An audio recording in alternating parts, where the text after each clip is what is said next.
दिया के हाथों बनाए गए आमरस के चर्चे पूरे गांव में फैले थे। दिया का हाथ मांगने मनोज जब अपने परिवार के साथ गया था, तब भी दिया ने आमरस खिला के उनका मन मोह लिया था। शादी के बाद दिया और मनोज अपने बड़े से परिवार के साथ रहने लगे।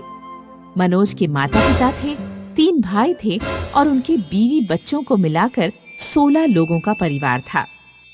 एक दिन किचन में काम करते हुए दोनों जेठानी आकर दिया को कहती हैं, सुनो छोटी बहू, मैंने और चंपा ने बहुत संभाल लिया इस घर को, अब तुम्हारी बारी है। जी दीदी, मैं अपना काम अच्छे से करूंगी। सिर्फ कहने से नहीं होगा, करके दिखाओ।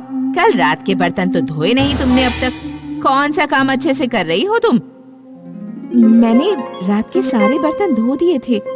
ये तो आज सुबह जो आपने बच्चों के लिए नाश्ता बनाया था उसके बर्तन हैं। अच्छा, उल्टा चोर कोतवाल को डांटे। चंपा और मैं कभी अपने बर्तन ऐसे छोड़कर नहीं जाते। फालतू का इल्जाम मत लगाओ हमारे ऊपर।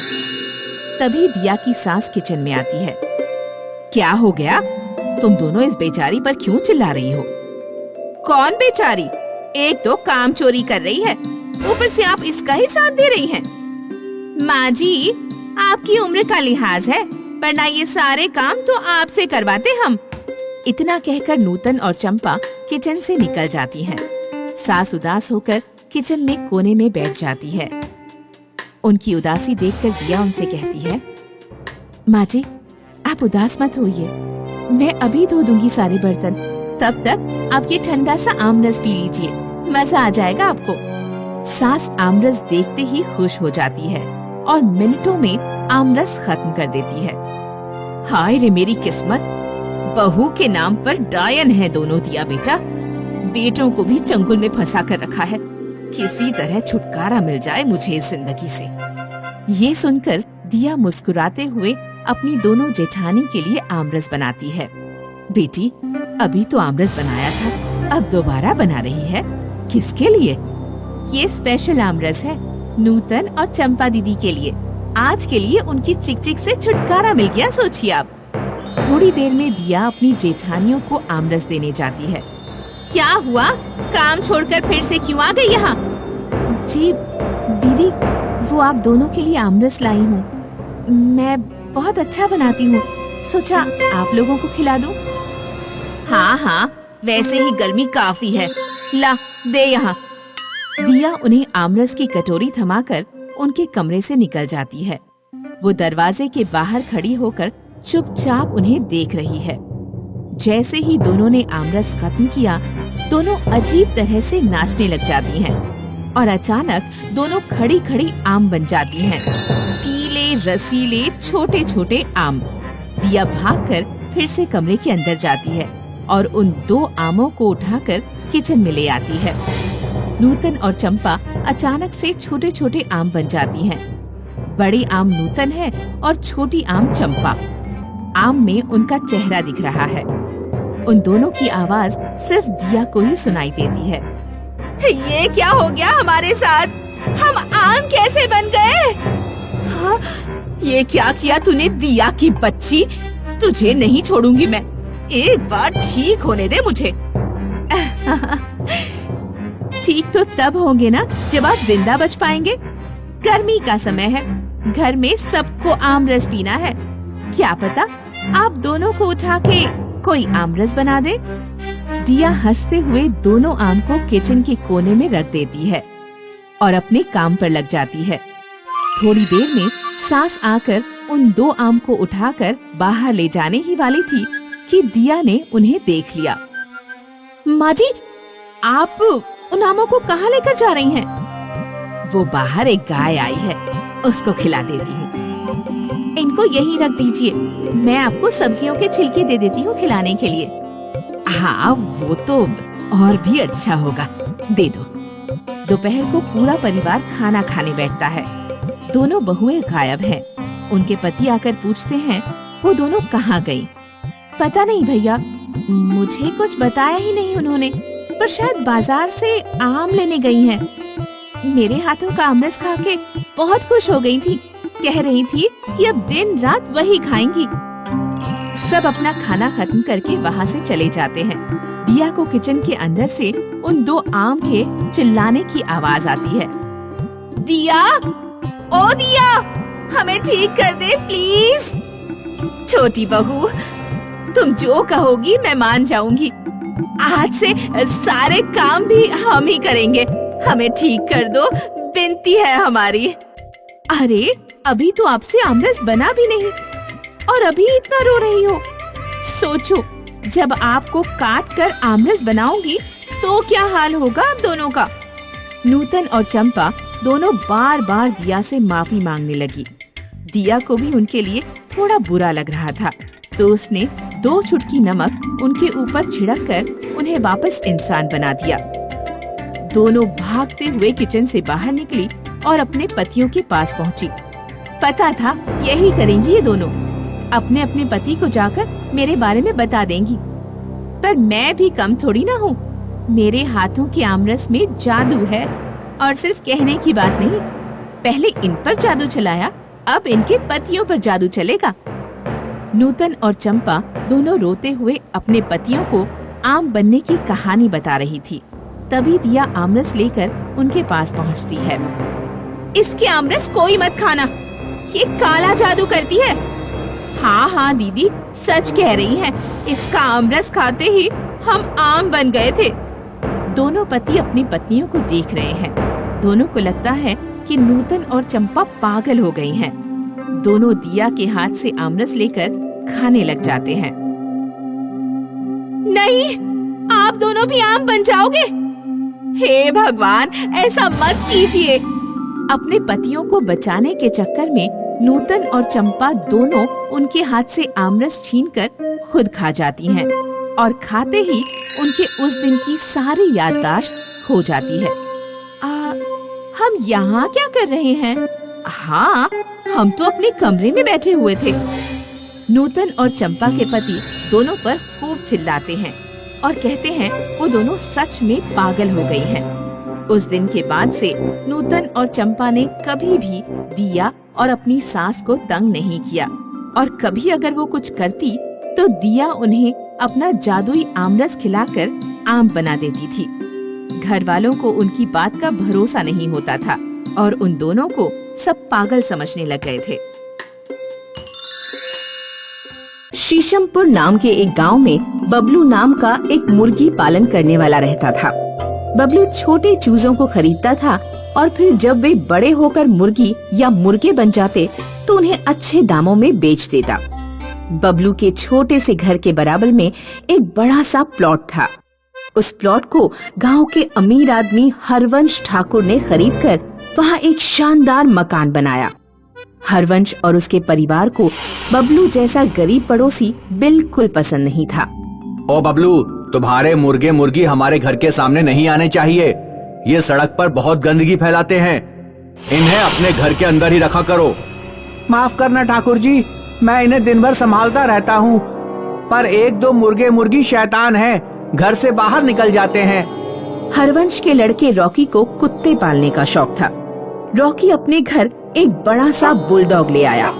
रॉकी हर सुबह बुलडॉग को खुला छोड़ देता और बुलडॉग बबलू के आंगन में घूम रही मुर्गे मुर्गियों को खा जाता। बबलू और उसकी पत्नी डर के मारे कुत्ते से कुछ नहीं कह पाते थे। अगर ये कुत्ता ऐसे ही हमारी मुर्गों को खाता रहा तो हमारा बहुत नुकसान होगा। तुम हरवंश ठाकुर से जाकर शिकायत करो ना, या उसके लड़के रॉकी से जाकर बात करो कि वो कुत्ते को बांध कर रखा करे। तू शोर मत मचा, मैं जाकर बात करूँगा। बड़े आदमी हैं, कहीं बुरा मान जाएंगे तो हमें यहाँ रहने में परेशानी होगी। एक दिन डरते डरते बबलू रॉकी से बोला, बाबूजी, अपने कुत्ते को खुला ना छोड़ो तो बड़ी मेहरबानी होगी। ये हमारे मुर्गा और मुर्गी खा जाता है, बहुत नुकसान हो चुका है हमारा। रॉकी ने गरीब बबलू की बात को मजाक में उड़ा दिया। बबलू के घर एक शाहिद नाम का मुर्गा था। शाहिद सभी मुर्गों में सबसे बड़ा था। बबलू और बबलू की पत्नी की कोई संतान नहीं थी। वे शाहिद को अपने बच्चे की तरह प्यार करते थे। बाजार में शाहिद जैसे बड़े मुर्गे की अच्छी कीमत मिल सकती थी, लेकिन उन्होंने शाहिद को बेचा नहीं। शाहिद रोज सुबह 5 बजे उठकर सड़क पर जाता और जोर से बांग देता। शाहिद की आवाज सुनकर ही बबलू और उसकी पत्नी जागा करते थे। रॉकी के बुलडॉग की नजर शाहिद पर पड़ गई। एक दिन जब शाहिद बांग देने बाहर निकला तो बुलडॉग ने उसे दबोच लिया। बबलू की पत्नी जब रोड पर झाड़ू लगाने आई तो उसने रोड पर शाहिद के पंख और टुकड़े पड़े हुए देखे। बबलू की पत्नी तुरंत रोती हुई घर में आई। रॉकी के कुत्ते ने हमारे शाहिद को मार डाला। रोड पर शाहिद के टुकड़े पड़े हुए हैं। बबलू और उसकी पत्नी शाहिद के टुकड़ों को अपने सीने से लगाकर बहुत रोए। वे दोनों हरवंश ठाकुर के पास पहुँचे। ठाकुर जी, आपके कुत्ते ने हमारे शाहिद को मार डाला। हम शाहिद को अपनी औलाद की तरह प्यार करते थे। आपका कुत्ता हमारा बहुत नुकसान कर चुका है। आपके बुलडॉग की वजह से रोज हमारे पेट पर लात पड़ती है। हमने रॉकी बाबू से कहा था कि कुत्ते को बांध कर रखें, लेकिन उन्होंने तो। बस करो, सुन लिया हमने तुम्हारा रोना। हमारे बेटे रॉकी से कुछ मत कहना। उसे हम अपनी जान से भी ज्यादा प्यार करते हैं। तुम्हारा मुर्गा गया है ना, मैं तुम्हें मुर्गे के बदले मुर्गा खरीद कर दे दूंगा। हरवंश एक चिकन शॉप पर गया। कहिए ठाकुर जी, कितने किलो चिकन दे दूं? आज मुझे चिकन नहीं चाहिए, एक जिंदा मुर्गा दे दो। आप अच्छे समय पर आए हैं, सिर्फ एक ही मुर्गा जिंदा बचा हुआ है। हरवंश ने चिकन वाले से मुर्गा खरीदा और बबलू को ले जाकर दे दिया। लो, खुश रहो और इसे पालो। अगली सुबह बबलू और उसकी पत्नी नए मुर्गे की बांग सुनकर ही उठे। बबलू की पत्नी ने सुबह के लिए भगोने में काले चने भिगो कर रखे थे। जब उसने भगोने का ढक्कन हटाया तो देखा कि भगोने में सोने के चने रखे हुए हैं। बबलू की पत्नी का मुंह खुला का खुला रह गया। उसने बबलू को सोने के चने दिखाए। दोनों को समझ नहीं आया कि चने सोने के कैसे बन गए। अगले दिन फिर वे लोग मुर्गे की बांग सुनकर उठे। उन्होंने देखा कि बाथरूम में रखी बाल्टी सोने की बन चुकी है।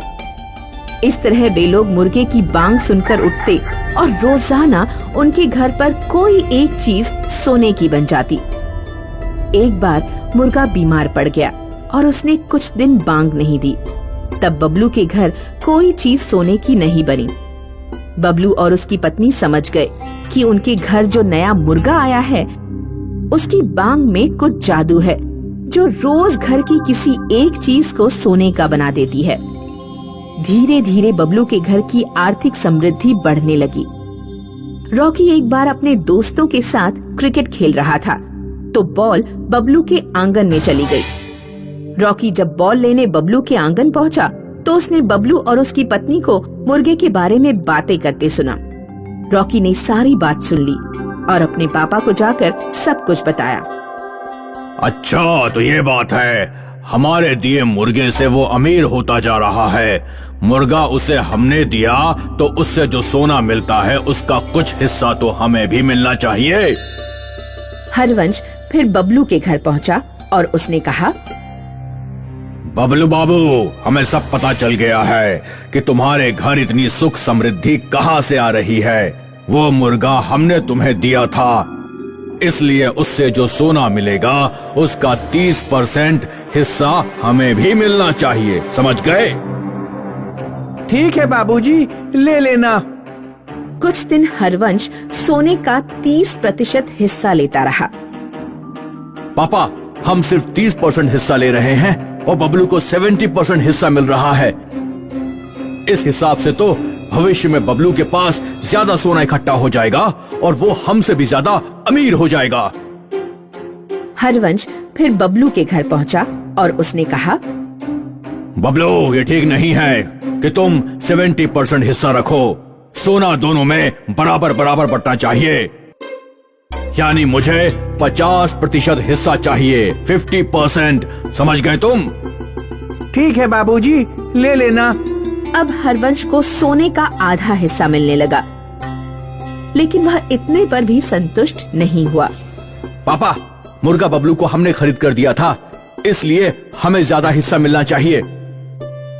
हरवंश फिर बबलू के घर पहुंचा और इस बार उसने बबलू से 80% हिस्सा मांगा।